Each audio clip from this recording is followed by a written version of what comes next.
And welcome back to Ladies Can We Talk. As I told you before our break, we have a guest in studio tonight, which is almost so much more fun than over the phone because you can communicate. But this is the author of a book called Cries of the Eagle. And the gentleman who wrote this book is Michael Nathanson. He's right here with us. So hello, sir. Hello. Thank you for having me.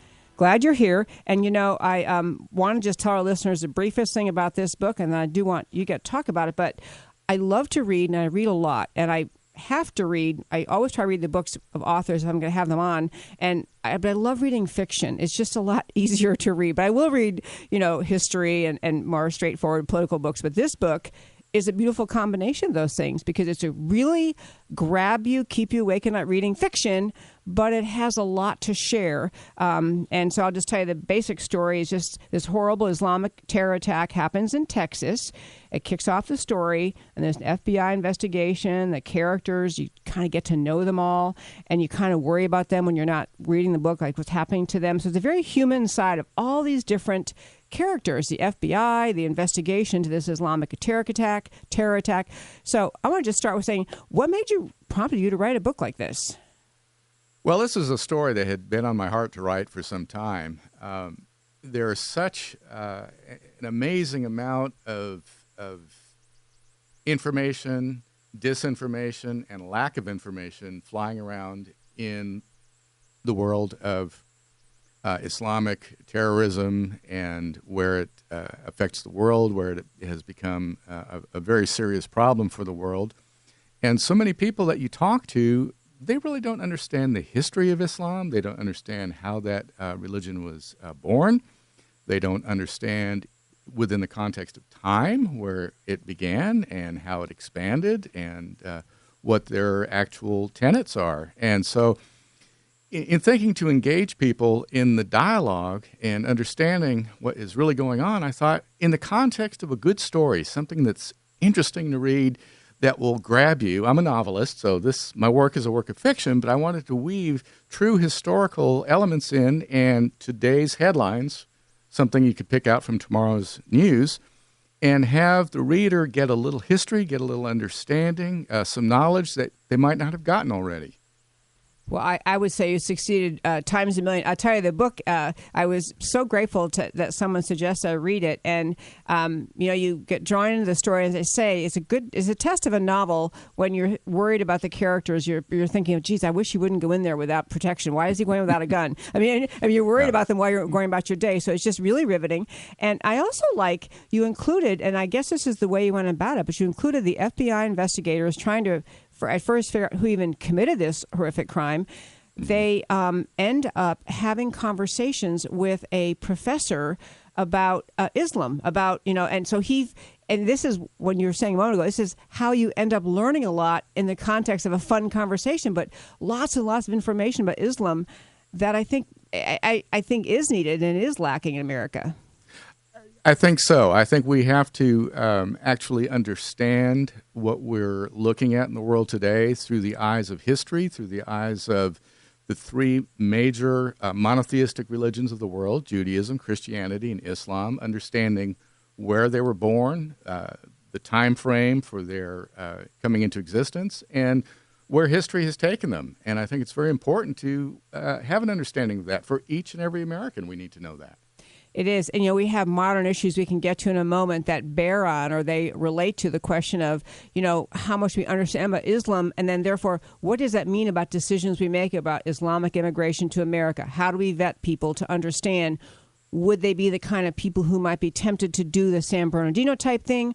Are we able to figure that out by vetting them? But I just think the history of Islam, I have to say, I think most Americans didn't know much at all about Islam until after 9/11. And I think a lot of people woke up and thought, what in the world, why would these people do this? And so I think a lot of people are tuning in for the first time or since 9/11 and trying to understand it. You also had some characters in the book. You had some Muslim characters who were clearly jihadists. Some were just fine with jihad. Some were cooperating with the FBI trying to trying to uncover the problem. So is it your sense that that's a realistic presentation of a Muslim or the range of Muslims in America? Or? Well, I think so. I think you have to consider that out of, well, in America specifically, we have a fewer number of Muslims in America, but percentage-wise in the world, it's a religion with some 1.6 billion adherents worldwide in over 50 countries.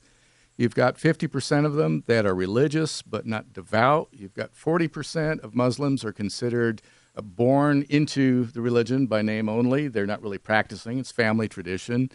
Some 10% are considered believing in the radical elements of Islam and espousing the worldwide global caliphate ideas and jihad and the more violent aspects of Islam. That's a small percentage of the entire population. It's still a lot of people that have this. Well, that's the thing. I don't know if you just, the number of Muslims in the world, and somehow 1.5 billion is in my head. Is that not right? I think it's expanded even a little beyond that. Okay, closer so to 1.6 billion, from what I've read. So if you say, well, only 1% of Muslims are jihadists or support jihad, I'm not a good mathematician, but that's a whole lot of people. I mean, that's a whole lot of people. And what I hope to show is that there is a problem. We need to be vigilant. America needs to be on top of the terrorism, which is not acceptable. I mean, this is a crime against humanity. It is not a crime just against America. It's brutality against humanity, which is not right in any way, shape, or form. But I wanted to show also that there can be, on a one-on-one individual basis of a one man's heart, there can be a sound, patriotic American that happens to be a Muslim, that knows everything that's exceptional about America, that believes that we are a great country, that he is offended by what has taken place in his country and feels the need to step forward and say, let me do my part, let me help against this. Yeah, I love that character. And it reminded me, there was when Andy McCarthy was doing the prosecution of the blind sheikh, he wrote about it again recently, how much the prosecutors were helped, got cooperation from people in Islamic neighborhoods, Muslim neighborhoods in Boston. They actually thought it was a good thing to be in the mosques, meeting people, to have a police and an American presence, because they actually got lots of information when they had a presence in those neighborhoods. Because Muslims are the victims of other Muslims' violence, and so Absolutely. if you're a peaceful Muslim living in a Muslim majority neighborhood, you probably would like to be able to tell the police, this guy down the street, he's the problem one. Mm-hmm. But if we don't have those relationships, then you're not going to have those conversations. That's true.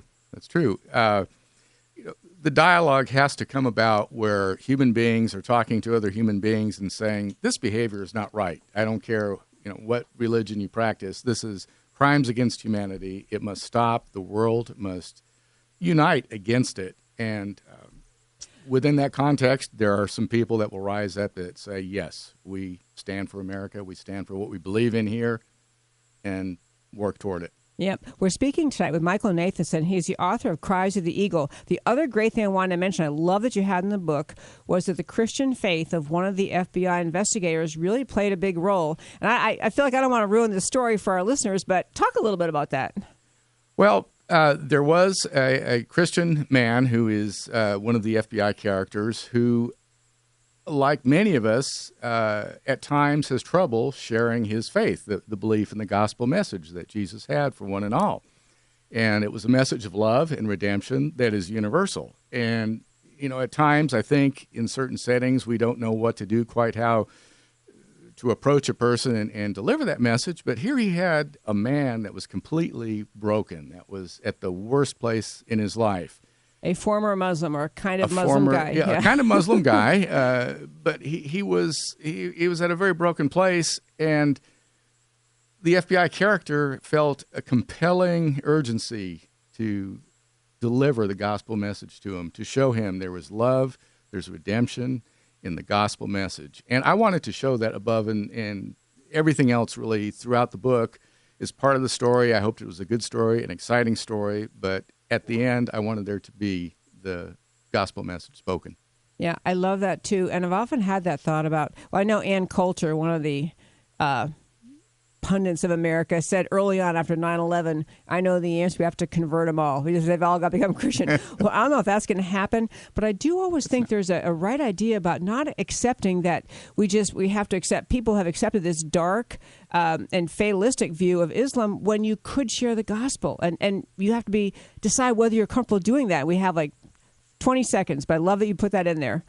Well, we're charged as believers to share the gospel one-on-one with individual hearts, people we know, people we meet, strangers. And why not share that with a Muslim? I love that. This is Debbie Georgatos. Ladies, Can We Talk? We're speaking with Michael Nathanson, author of Cries of the Eagle. Where can people get this book? It's available on Amazon.com, BarnesandNoble.com, and I believe it's recently coming into some stores as well. It's just been out a couple of months. Woo, into stores. I love that. Love this author, and I really appreciate you coming tonight. Thank you so much. Thank you very much for having me.